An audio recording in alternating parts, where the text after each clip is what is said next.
কী লেভেলের চরম নেশা হলে একটা মানুষ সারা রাত জাগতে পারে, যেটা জলজান্ত প্রমাণ আজকে পেলাম। আজকে হলো 9ই মে, এই যে 5টা বাজলো, এখন ভোর 5টা আর কি। তো কালকে রাত্রে আমার ওর একটা মেডিসিন যেটা আছে, এপিভ্যাল এনকরেট, যেটা খায়ও কী করে সোডিয়াম ভ্যালপোরেট, সেই ভ্যালপোরেটটা মিস গেছে।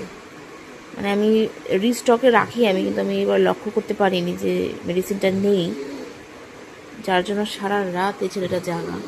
দেখো কী লেভেলের নেশা লাগছে ওর। গরম লাগছে বলে আমি রাত্রিবেলা ওকে গেঞ্জি খুলে ঘুম পাড়ালাম, নিজেকে খামচাচ্ছে, যার জন্য আমি হাতে ওকে গেটার্স পরিয়ে দিলাম যে না খামচায় নিজে, তাও মানে নেশা ওর যাচ্ছে না। দেখো দেখো প্রচণ্ড নেশা জাগছে ওর আর কি। এই ওষুধগুলো অলরেডি লেখাই থাকে যে ড্রাগস, সেটা আমি আজকে জলজান্ত প্রমাণ পেলাম যে একটা মানুষের নেশা না হলে মানুষ কোন লেভেল অব্দি চলে যেতে পারে। বুঝতে পারছি ভুলটা আমার।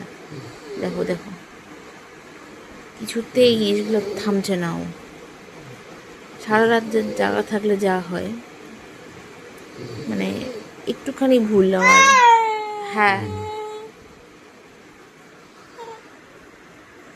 ভোরের আলো দেখতে হলো আজকে।